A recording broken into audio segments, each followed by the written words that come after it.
네, 안녕하세요. 손쌤입니다. 네, 첫 번째 영상들 많이들 보고 왔던데, 네, 두 번째 영상 오늘 시작하려고 합니다. 오늘은 이제 우리 지난 시간에 구석기랑 신석기 봤었죠? 기억나요? 지난 시간에 구석기, 신석기 이렇게 봤다면, 오늘은 여러분들이랑 이 청동기와 관련된 이야기를 할 거고요. 청동기와 더불어서 발전했던 우리나라 고조선에 대해서 여러분들의 이야기를 하려고 합니다. 여기 성취 기준에 나오는 것처럼 청동기 문화의 특징을 비교하면서 이해하고 고조선의 사회 모습을 한번 해보도록 하겠습니다. 그럼 수업 시작할게요.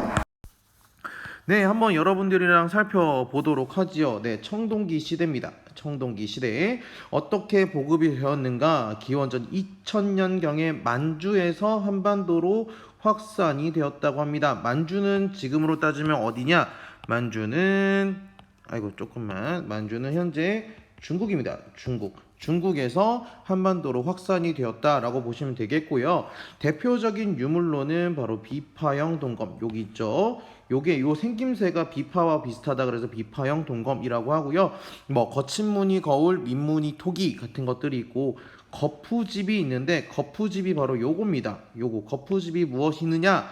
거푸집은 청동기를 만드는 제작하는 틀이라고 보시면 되겠어요. 그래서 그 여기 있는 것들을 왼쪽 오른쪽을 합쳐놓은 다음에 거기에 청동을 끓인 물을 부으면 그게 굳어가면서 청동기가 되겠지요. 그런데 그 반대로 이제 농기구는 여전히 석기를 사용했는데 대표적인 게 바로 이 반달 돌칼이었다. 이 반달 돌칼이 이렇게 생겼는데 어떻게 하느냐? 바로 추수할 때 사용한다라고 보시면 되겠습니다. 언제? 바로 추수할 때 사용하는 것이 바로 반달돌 칼이었다라고 생각하시면 되겠습니다. 넘어갈게요.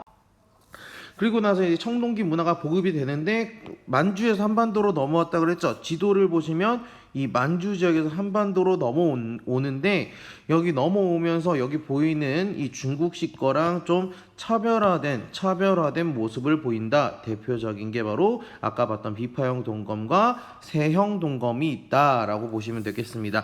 비파형 동검은 여기가 동그란 거, 그 다음에 세형 동검은 날카로운 거라고 여러분들 보시면 되겠어요. 넘어갈게요. 네, 그럼 청동기 시대에 어떻게 사회가 변화했느냐라고 보시면 일단 첫 번째로는 농경이 발달합니다. 우리 신석기의 시대에 농경이 시작되었다라고 얘기했는데 청동기 시대에는 벼농사가 보급이 되면서 농경이 더 발달하기 시작했다라고 보시면 되겠고요.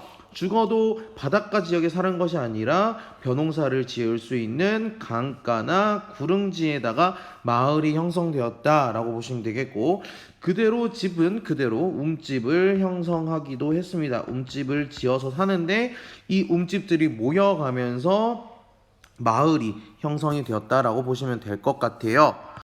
네, 그러면은 생활은 어떻게 되는가? 바로 벼농사로 인해서 아까 앞서 봤던 벼농사로 인해서 생산력이 증가하게 되고 생산력이 증가하니까 당연히 인구가 늘어나겠죠. 그리고 생산력이 증가한다는 거는 남는 것들이 많이 생기다 보니까 더 가지려고 하는 사람들이 생기게 되고 그러면서 빈부의 차이가 생기고 가장 중요한 계급이 발생하게 된다.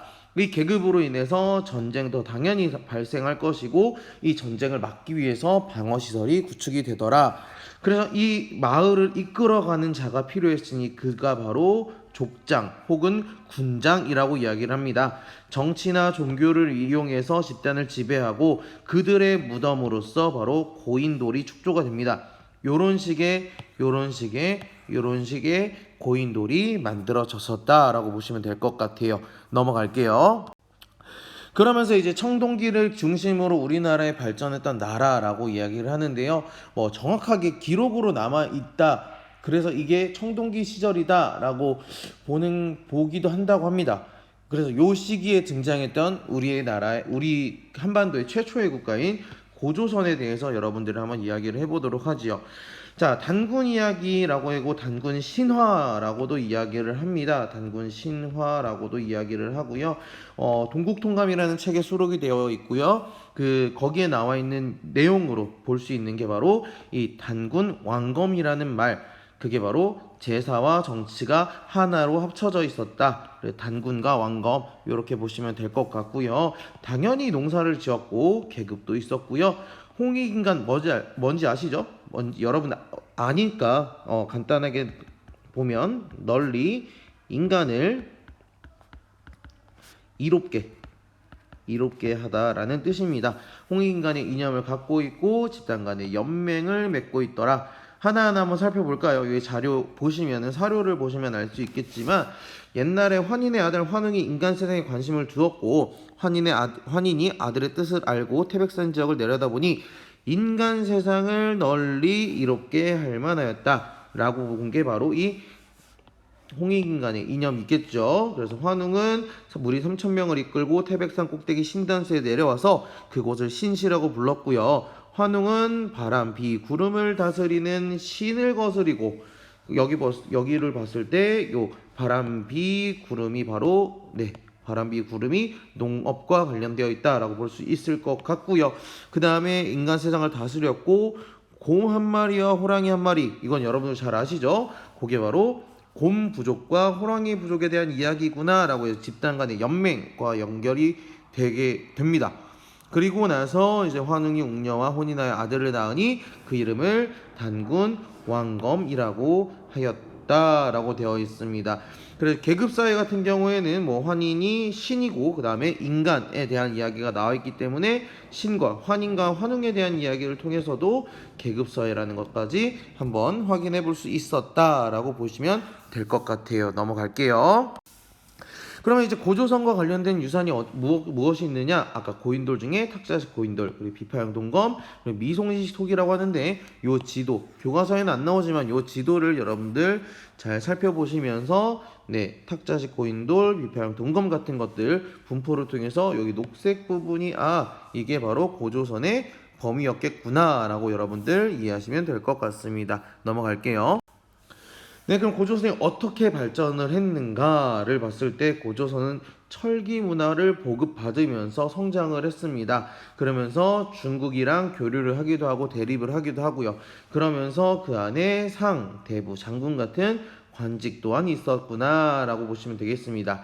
그렇게 고조선이 쭉 가다가 중간에 넘어온 사람이 있었으니 그가 바로 누구였다? 바로 위만이었다라고 합니다. 위만은요 진한 교체기라고 보시면 되겠는데 이게 중국이에요. 우리 중국 진나라 한나라 봤었죠. 이 교체기에 유입이 됐는데 이 사람은 중국에서 넘어온 사람이에요. 중국에서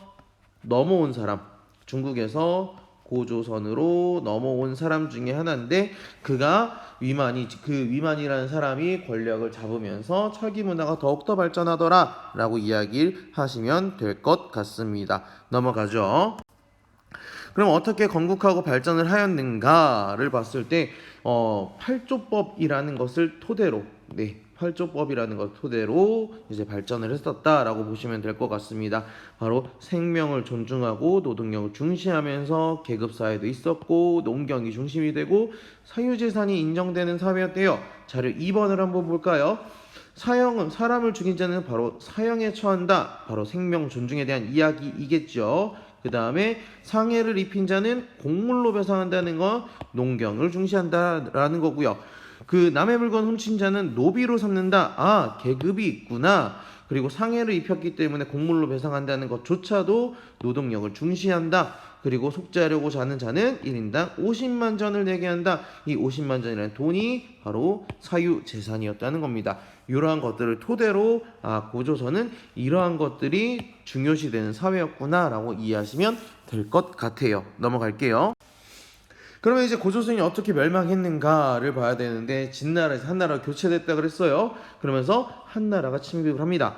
고조선이 원래는 이 한나라와 중간 여기 이 남쪽에 있는 나라와 교류를 하면서 중개 무역으로서 발전을 했는데 한이 고조선과 흉노의 연결을 단절하려고 시도를 합니다. 그러면서 고조선의 침입 그리고 고조선이 지배층이 점점 분열되어 가면서 한나라 사람들이 치고 들어오게 됩니다. 그러면서 왕검성이 함락이 돼요. 그러면서 이제 기원전 108년에 고조선은 멸망하게 됩니다.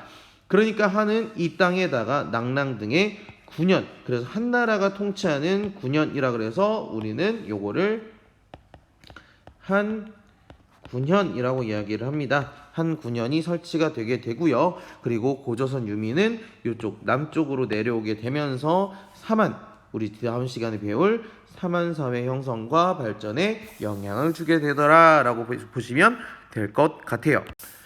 자, 오늘 내용 굉장히 많이 선생님 말도 좀 빨랐고 시간을 맞추다 보니까 타이트하게 진행을 했습니다. 오늘 내용을 한번 정리를 해보면 우리 첫 번째로 배운 거는 무엇이었다? 바로 청동기였다. 그럼 청동기에 어떤 특징이 있느냐? 바로 뭘 했더라? 오케이. 벼농사를 짓더라. 벼농사를 짓고 그렇기 때문에 계급이 발생을 하게 되고 군장이 등장하게 되면서 뭐 고인돌 같은 것들이 마련이 되더라 라고 여러분들 정리를 하시면 될 것 같아요. 고인돌.